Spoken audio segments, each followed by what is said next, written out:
All right, welcome back. We are going to go ahead and do the material for week 26, which is technically today on March 20th.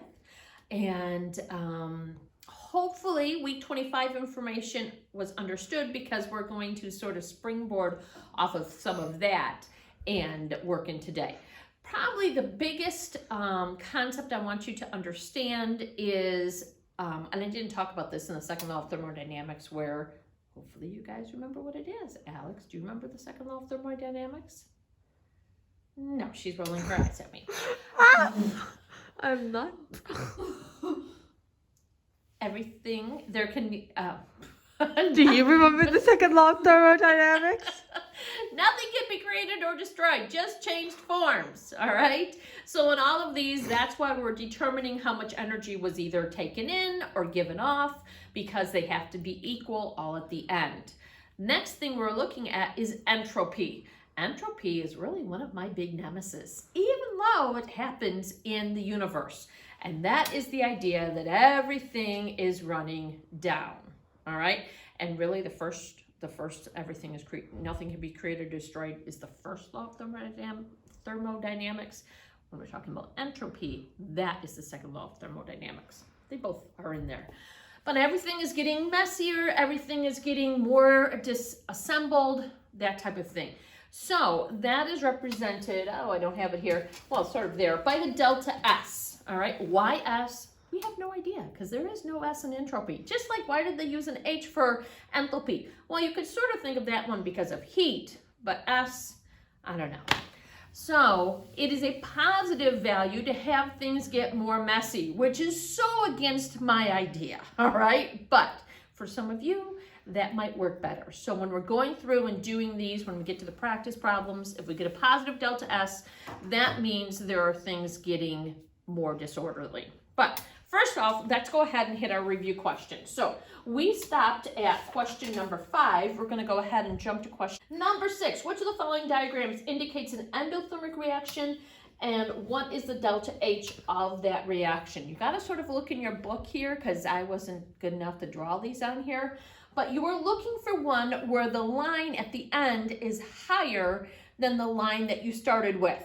All right, and maybe I should do it this way since you guys are viewing me. I don't know if that makes a difference, but what you started with, and then you did your activation energy, and then what you ended with. That would be an example of an endothermic reaction, which is choice number 1, all right?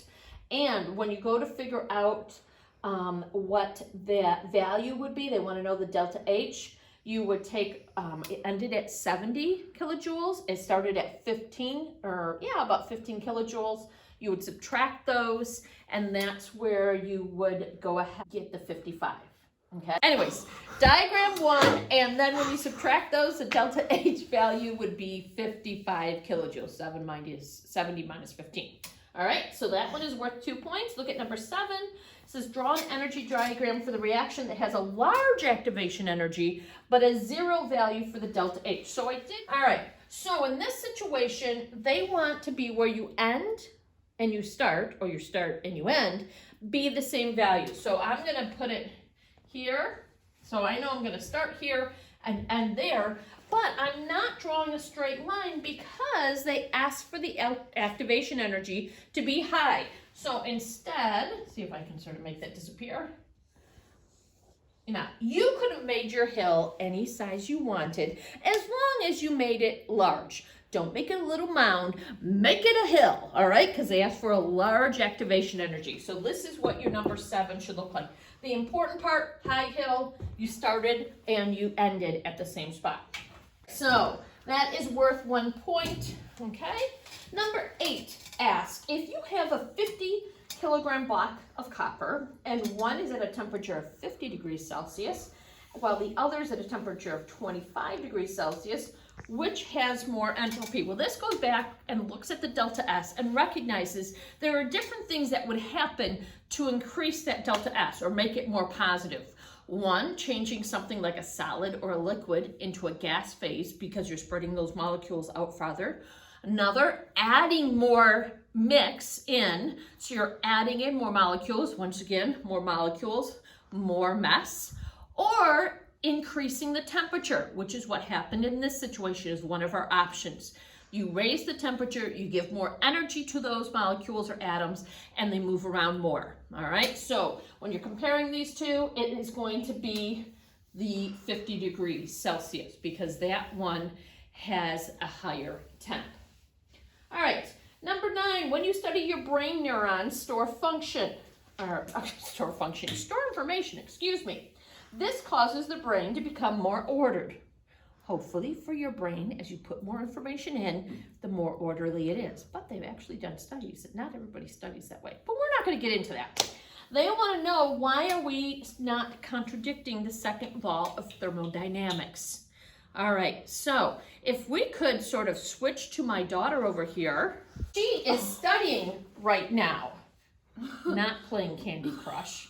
Okay, and as she's studying, her brain should get more information getting organized.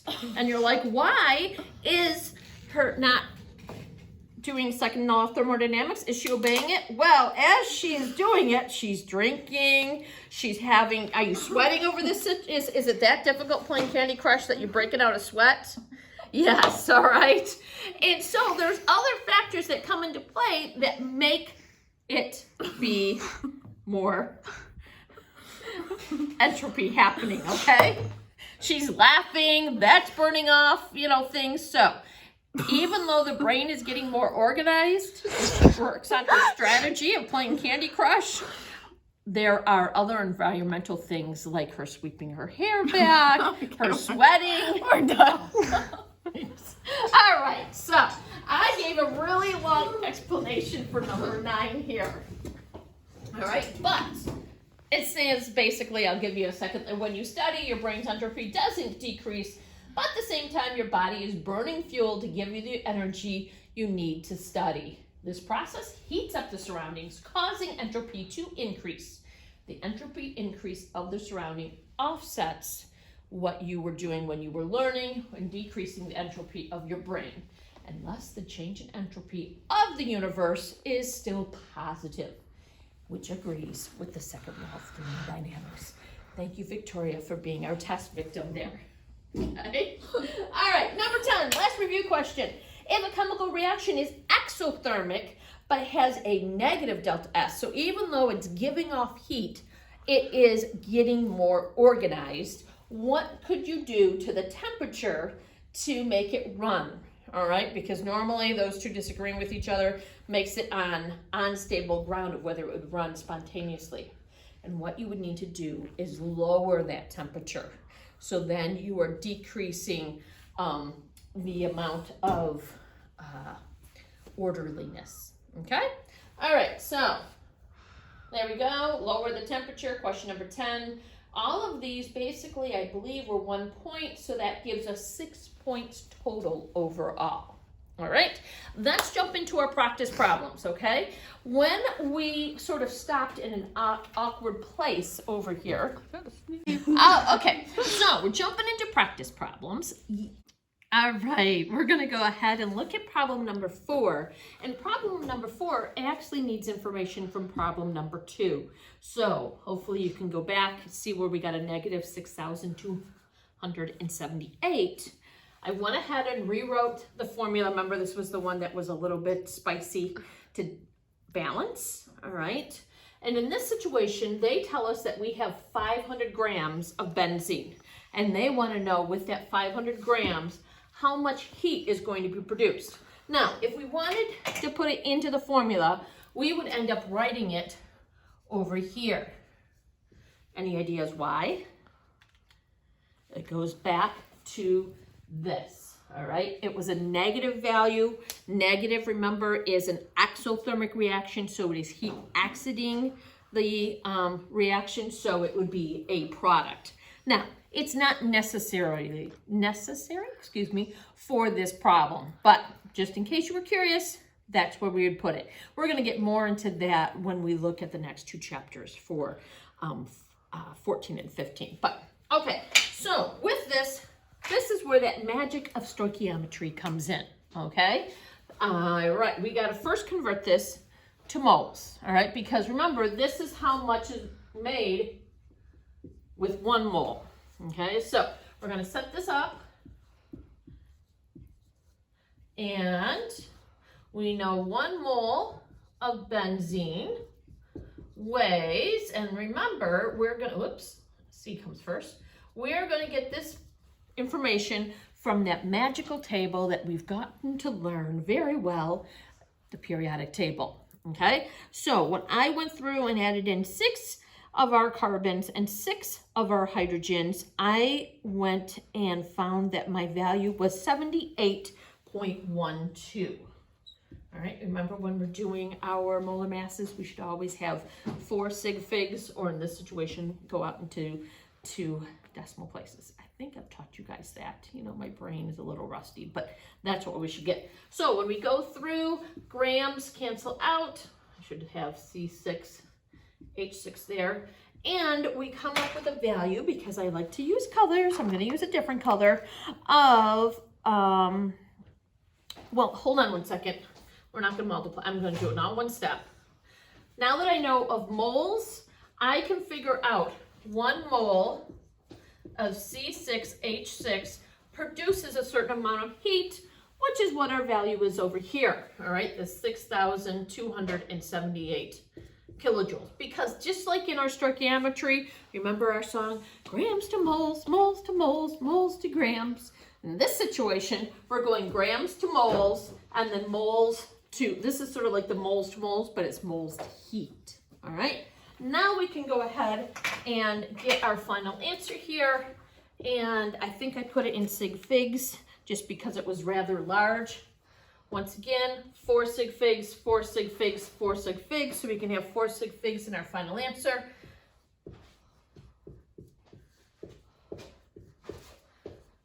Kilojoules. So it actually increases, because think about it, if we wrote this out, it would be 1, 2, 3, 4, 20,000 instead of 6,000. Still, you need to put a, when you look at this, it would be that much more energy created, because if 78.12 is a mole of benzene and we have 500, obviously that's why it's going to increase the amount of kilojoules we're going to have as well.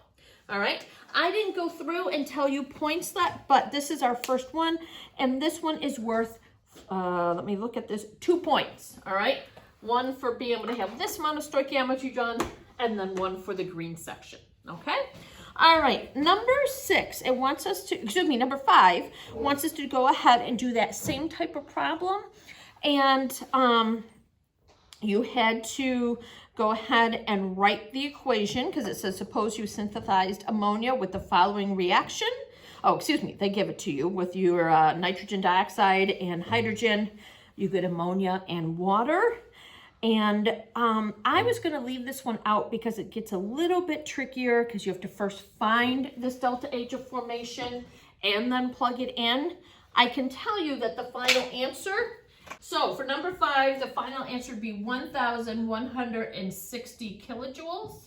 All right. But like I said, that if I were to, when I give you the test, I'm going to give you the formula. So remember how we used to write down what we know and what we needed to get to. I really could have put a question mark there, and then you can do the stoichiometry. I'm not going to give you one where you have to do 2 parts at once, where you have to find the enthalpy of formation and then put it into our stoichiometry. All right, so let me make sure I gave you the right answer for number 5. If you went ahead and put it in sig figs, it would be times 10 to the 3rd.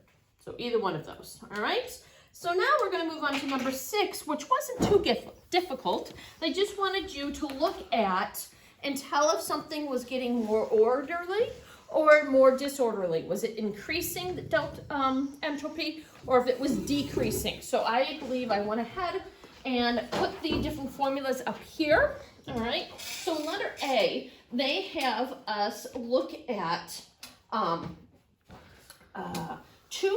the 2 things on the left side are aqueous, which remember, those are things that are dissolved in water. And then on the product side, we have aqueous, a liquid, and a gas. And that gas is going to help us increase entropy, and so it would be a positive delta S. All right. when we went through and looked at that one. All right. For letter B, when we look at this one, we have two gases reacting and they're forming a solid and a liquid.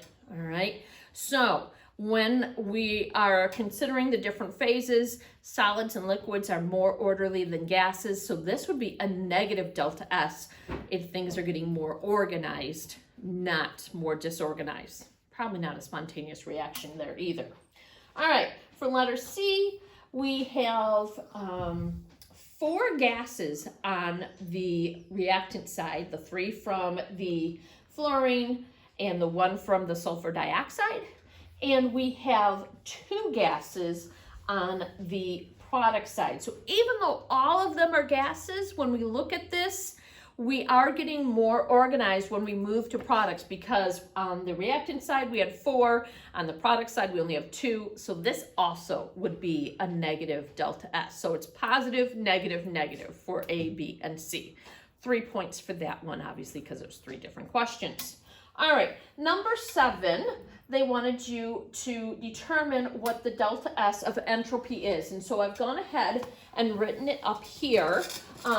This is entropy, so another chart, page 444, is what you're going to need to look at. And when we consider these, it's actually joules. Remember in the other ones, it was kilojoules per mole with the K. You guys remember what the K stood for? Hopefully. This is a temperature value. What temperature value? Kelvin, all right?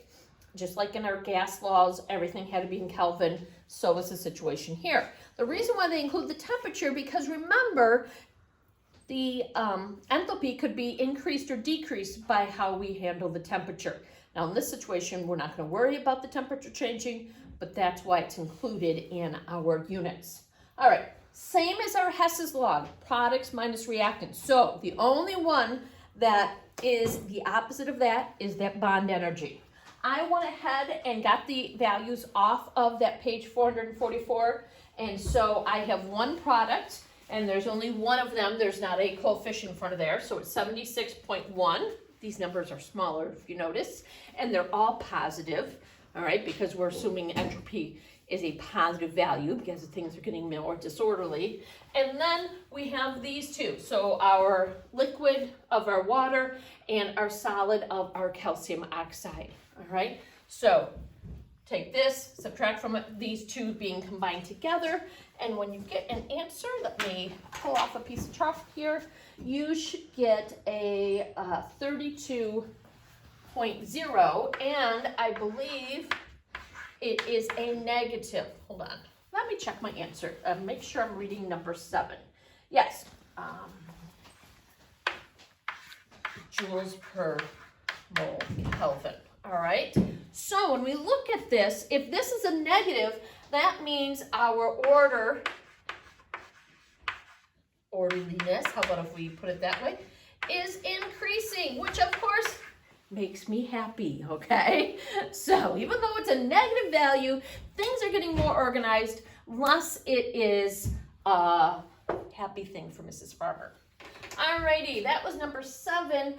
Once again, to make things a little bit easier, try to keep these videos to not getting too boring. 8 and 10, I'm showing you the answers over there, but I will not have those. This is getting into changing the temperature and which ones would be spontaneous or not, and then looking at our Gibbs free energy law, because it's Gibbs free energy law that takes in the enthalpy of formation, the change in entropy, and our temperature. All right, and that gets just a little bit dicey. That if we were face to face, I would feel more comfortable. So 8 and 10 are over there, but let's go ahead and jump to question number 9, because that one I believe I should be able to show you. It's looking at a activation energy chart. That green is not very good, so we're going to switch markers. All right, and basically gives us, we're starting here, so pretty low. We're going to go, we have an activation hill that's like that, and it ends up higher. So when we have lower lower reactants and higher products, we know that it is a negative, it is a positive because it had energy put into it. All right. We know it started at 200, it looked about there, ended around 1200, and the height of the activation energy was 1500, okay? These are rough numbers because I know there's no graph here to be able to tell. So when we try to find our activation energy, which I'm just going to label AE, we are going to go through and take our 1500 and subtract from it our 200, which gets us 1300. Real difficult math, I know there. All right, so that's our activation energy. Then they asked for the enthalpy of formation, which means we would have to go through and in this one, take where we ended, which is 1200, subtract from that where we started for our reactants, and we would get 1000. And the last question they asked is this an endothermic or exothermic? Well, you would look at the sign of your delta H value. It is positive, so we would know it is an endothermic reaction. All right, so for this one, it was 3 points because you needed to have 3 different answers, the 1300, the 1000, and the endothermic. All right, so when we go to add up our points, we have 3 from this one. Mrs. Palmer's just going to add on the slide. Number 7 was 2, so that gives us 5. Number 6 was 3, so that gives us 8. And then for number 5, oh, I said we weren't going to have to worry about number 5. And then number 4 was 2, so 8 plus 2 is 10. And then we had, do you guys remember how many questions or how many points we had for our, let's go back. 6. Oh, 6. So 10 plus 6, 16. All righty. That is the end of week 26, going over the homework. And that week 27 might actually appear more in that second week of April. All right. See you later, guys. I miss you.